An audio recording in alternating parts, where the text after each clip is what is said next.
Not for somebody sitting in Delhi to say, you need a road. The man says, but I've already got a road, so I shut up. This is what I've given you. You build a road now. So he lays a road on top of a road that already exists. Whereas what he's saying is, we've got no drinking water. I don't know, drinking water is another scheme they will let you know later. We have the ludicrous situation in India today, 20 years after the Constitutional Amendment and nearly 30 years after Rajiv thought about these things. A ridiculous situation where the poor of India are given houses in the name of Indira Gandhi. It's called the Indira Awas Yojana. That's run by the Department of Rural Development. But we have a completely different scheme called the Total Sanitation Campaign that is run by the Department of Drinking Water and Sanitation. They're both under the same minister, but they are two different departments. So the Indira Awas Yojana houses are built without toilets. And the poor who receive them are told, if you want a toilet, you go to the Total Sanitation Campaign. And because they don't go to the Total Sanitation Campaign, approximately 58% of all Indians defecate in the open.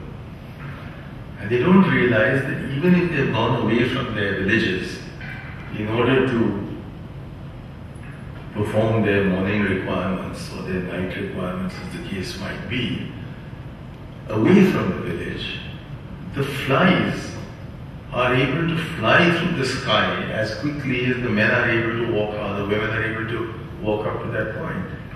So having sat on this human waste, they enter the house. And as a result of that, we have some of the worst records anywhere in the world for almost any waterborne disease. And these diseases have resulted in it's been estimated, 6% of India's GDP being spent on health every year. And the government of India is contributing 1.25% of GDP to health every year.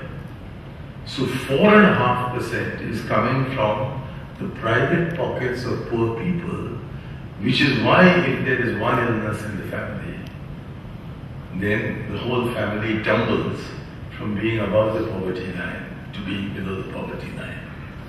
So all these things are interlinked.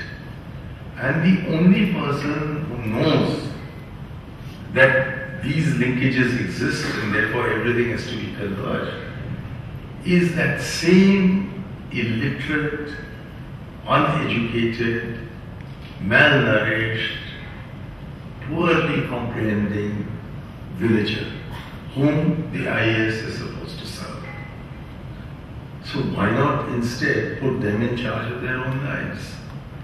After all, how can a person who's never known hunger know the meaning of hungry?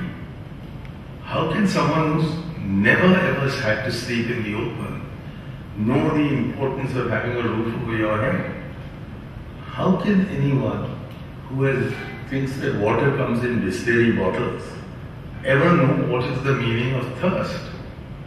So if those who are suffering are given the opportunity of running their lives, then maybe we will get this improvement. And so Rajiv said, I think the chances are that the younger people will get into the lower levels of the Panchayat system. And when I became Minister of Panchayat Raj, which was long after he was no more with us, I had a survey conducted. And two important results came out of that. Number one, that about 70% of those elected to the lower echelons of our governance system, the Panchayat Raj institutions in the municipality, are below 35 years of age. There's a direct connection between youth and the most effective agency for planning and implementation of development and social justice.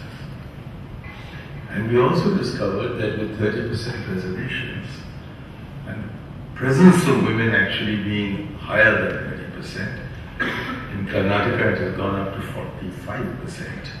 I think in Kerala it's somewhat less, but still well over 30. That the younger women representatives were more effective than the older ones. And when one wondered how this was so, the explanation came forth that the younger the woman in India, the better chances are that she's at least literate or possibly even educated.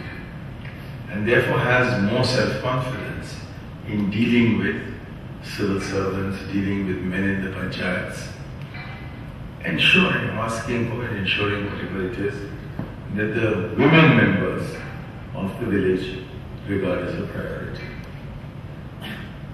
And there are 32 lakh of these youngsters.